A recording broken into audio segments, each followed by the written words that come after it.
అందరికీ నమస్కారం. నీ సహజ స్థితిలో ఉండు భగవాన్ శ్రీ రమణ మహర్షి బోధనలు పుస్తక పఠనం 30వ రోజుకి స్వాగతం.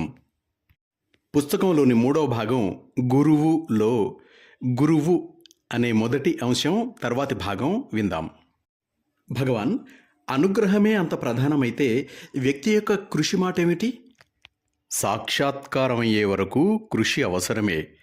అప్పుడైనా ఆత్మ ఆకస్మికంగా తెలియరావాలి, లేకపోతే ఆనందం పరిపూర్ణం కాజాలదు. ఆ ఆకస్మిక దశ వరకు ఏ రూపంలోనైనా కృషి చేస్తూనే ఉండాలి. మన కృషి చేయకపోవటానికి అతీతమైన దశ ఒకటుంది. అది చేరేదాకా కృషి అవసరమే. ఒక్కసారైనా ఆ ఆనందాన్ని చవిచూస్తే దానినే మళ్ళీ మళ్ళీ పొందాలని ప్రయత్నిస్తారు. ఆ శాంతం అనే ఆనందాన్ని అనుభవించిన తర్వాత అది లేకుండా ఉండాలని కానీ, ఏ ఇతర వ్యాపకంలోనైనా నిమగ్నం అవ్వాలని కానీ అనిపించదు. సాక్షాత్కారానికి దైవకృపే అవసరమా, లేక వ్యక్తి యొక్క కృషి వల్లనే చావు పుట్టుకలు లేని స్థితిని చేరుకోవటం సాధ్యమా స్వామి? సాక్షాత్కారానికి దైవానుగ్రహం తప్పకుండా అవసరం. అది భగవత్ సాక్షాత్కారానికి దారితీస్తుంది.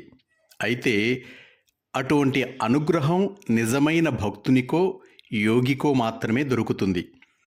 విముక్తి పథంలో నిర్విరామంగా చిత్తశుద్ధితో పయనించిన వారికే అది లభిస్తుంది. స్వామి, దూరంగా ఉంటే అనుగ్రహం ఏమైనా కొరవడుతుందా?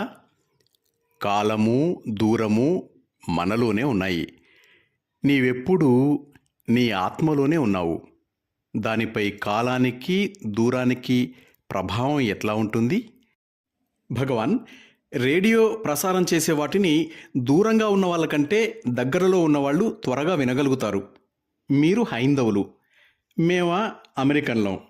దీనివల్ల ఏమైనా వ్యత్యాసం ఉంటుందంటారా? ఏమీ ఉండదు. మేమంటే శ్రీ భగవాన్కి శ్రద్ధ ఉందా? మా పట్ల అనుగ్రహం చూపుతారా? మెడదాకా నీళ్లలో మునిగి ఉన్నా నీళ్ల కోసం ఆరాటం చెందుతున్నావు.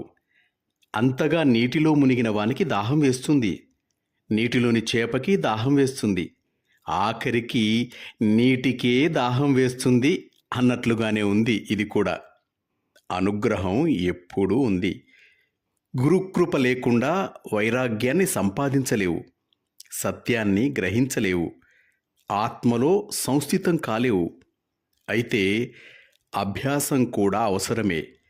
పెంకిగొడ్డు బయటికి వెళ్లకుండా ఆపడానికి దాని ముందు గడ్డి వేసి పాకలో కట్టి పడవేసినట్లే ఆత్మలో సంస్థితం అవటం అంటే. భగవాన్, ఈ మధ్య ఒక తమిళ గేయం చూశాను.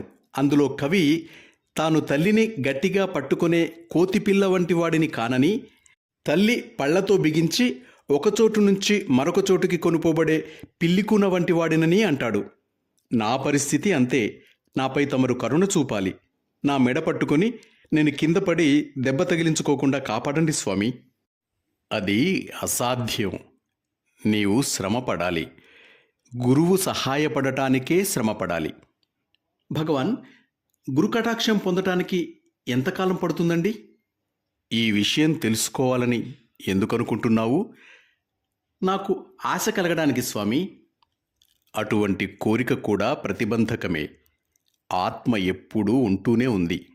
అది లేకుండా ఏమీ లేదు. నువ్వు ఆ ఆత్మవే అయి ఉండు. అన్ని కోరికలు సందేహాలు పోతాయి. అనుగ్రహమే ఆది మధ్యం అంతం. అనుగ్రహమే ఆత్మ.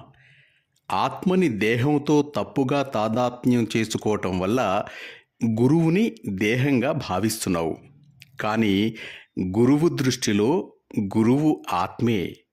ఉన్నది ఒక్కటే, అది ఆత్మ. దానినే గురువు బోధిస్తాడు. అటువంటప్పుడు ఆత్మే నీ గురువు కాదా? అనుగ్రహం ఇంకెక్కడి నుంచి వస్తుంది? ఆత్మ నుంచే వస్తుంది. ఆత్మ వ్యక్తమవటం అంటే అనుగ్రహం వ్యక్తమవటమే. ఇటు నుంచి అటు జరిగినా అంతే. ఈ సందేహాలన్నిటికీ కారణం తప్పుడు అవగాహన. దానితో పాటు బయట నుంచి ఏదో వస్తుంది అనుకోవటం. ఆత్మకి బాహ్యంగా ఏదీ లేదు. మాస్టర్స్, గురువు అనే ఈ 3వ భాగంలో తరువాతి అంశం మౌనము, సత్సంగము గురించి రేపు విందాం. అంతవరకు సెలవు తీసుకుంటూ మీ నవీన్, వరంగల్.